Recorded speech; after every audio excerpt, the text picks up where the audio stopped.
You see the starting lineups on your screens. Beda starts off with Gracie Ponya, Erin Navarro, Rian Bedural, Angel Abacon, China Castillo, Janelle Bachar, and their libero is Angel Campos. For LPU, Kat Galedo, Hilalia Alberto, Angelica Cruz, Joanna Dolorito, Sheila Pascual, Jaja Tulang, and Faith de Guzman. This is also amount to a successful return in the NCAA Final Four. Talking about the LPU here, like you made mention, given the absence of their veteran setter as for, it's really an uphill battle or an uphill climb for San Beda going into this next season. Will serve, and she gets an ace. Great ace there.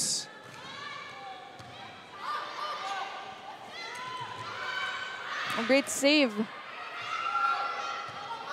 Hiponya had to adjust her set. Pascual was there to deny Bachar. Another denial this time.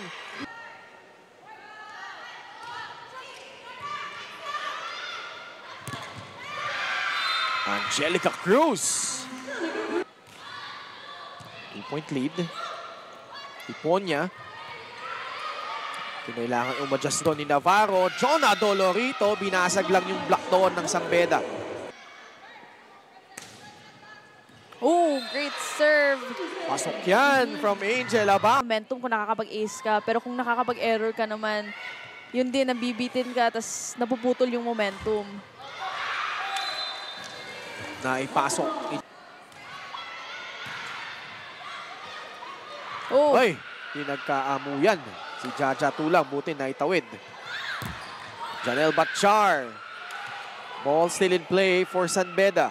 Katubig from the left pin. Reverse set. Jaja Tulang scores. A great reverse set there. Hiponya sa gitna. Bedural. Puts it in. 18-17. Sheila Pascual is denied. Great blocking. Though nakukuha naman nila yung serve at saka yung palo in terms of the floor. Pero nalalamangan nga lang sila sa net, but not that time.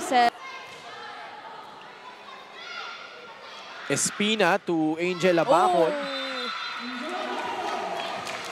Angel Habak is on their block. Dolorito, nice pickup by the libero of San Beda.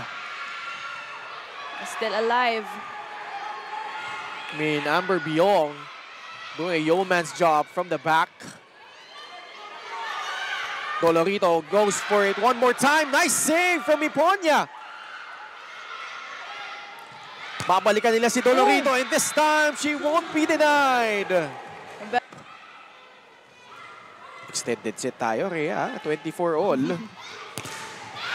Bachar will pound it through. And it's really hard.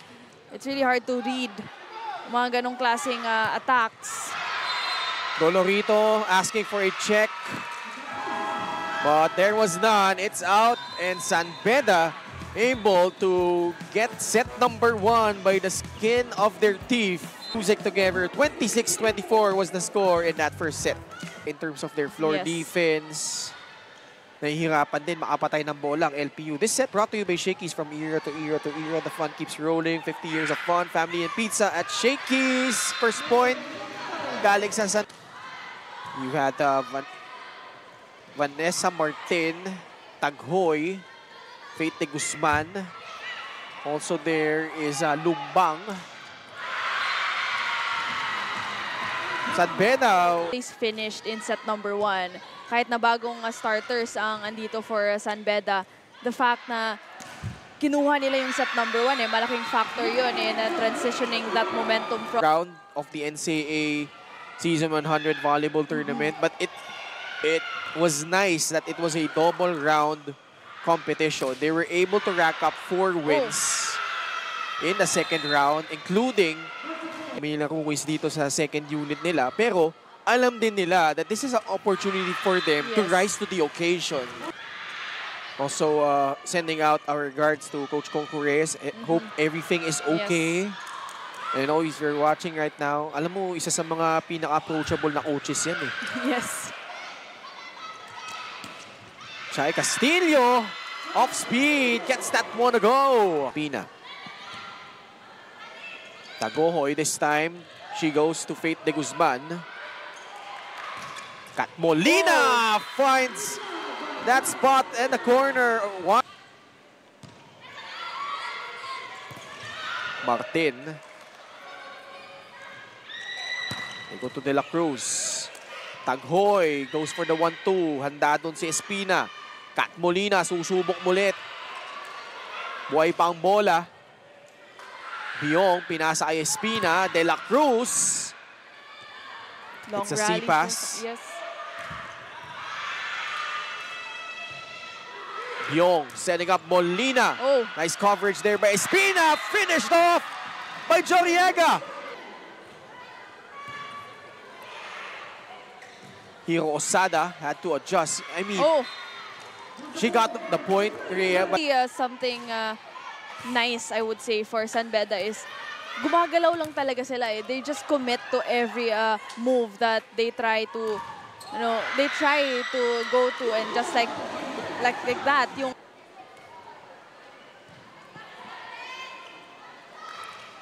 now it's with Batchar. Hiponya, pinuntaan si Chay Castillo. great coverage there. Free ball for LPU. Faith de Guzman. Campos picks it up. Castillo from the left pin. From the pipe, Sheila Pascual. And she scores.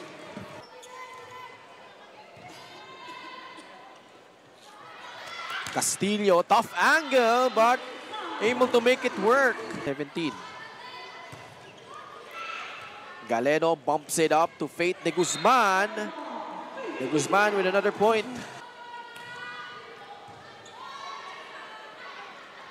Reverse set, Molina able to adjust, and she scores. How about that to punctuate the second set? And here in set number 2. Kat Molina delivering the goods. And together with Chay Castillo, they've led San Beda to this 2-0 lead via a 25-18 win in that second set. This set brought to you by Shakey's. From era to era to era, the fun keeps rolling. 50 years of fun, family, and pizza. Shakey! 2-0. I mean, she has the probably the most animated reactions of a point. 7 points for Angel Abacon so far. Hiponya. Oh, that was an impressive set. Yep. You saw how she tweaked that one, Rhea. Mercy. Yes. I mean, Hiponya is such an underrated setter. Yep. Nakaisa, finally, itong LPU. Malaking factor din na kinuha nila yung opening set din. Doon nila nakuha yung momentum nila. Kasi dikdikan yun eh. Yep. Na-extend din. And then development. And wag natin kalimutan they still have Roxy De La Cruz here. Although she's not part of the lineup here in the Shaky Super League. She too. But seriously though, that hang time is such an asset for her. Angel. Oh! Naihulog, naipasok. 13-10.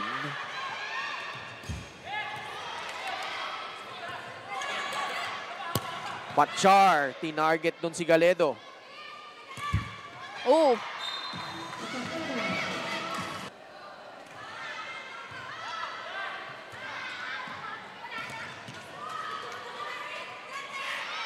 Jaja Tulang. Ball still in play. Tula again. And she scores. Hiponya. Mababay set para kay Bedural. Oh! Bedural able to foil that attempt. Kuha yung attacks ng San Beda in terms of the net defense. And that's something na missing in set number 2 and set number 3 here so far compared to what they showcased in set number 1. Nakukuha nila sa net yung mga palo ng San Beda, but fortunately... Distance though.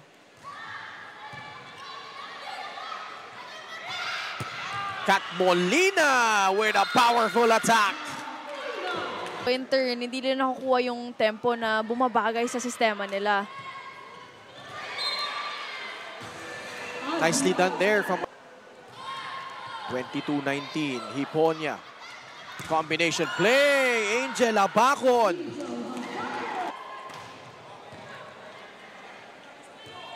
What will LPU do here? They go to Jaja Tulang, of course. Right timing on that off-speed attack. Match point na po tayo. San Beda has 4 chances to win it. Tulang. It's out. And that's gonna do it. San Beda grabbing win number 2 here. But this time in straight sets. Was at the EAC and of course LPU in that pool. This is only the first game of LPU. They'll fall down to 0-1. And they'll try to make up for that with those upcoming matches against National University and Emilio Aguinaldo College. But this moment belongs to San Beda, winning this one in straight sets, 26-24, 25-18, and 25-20.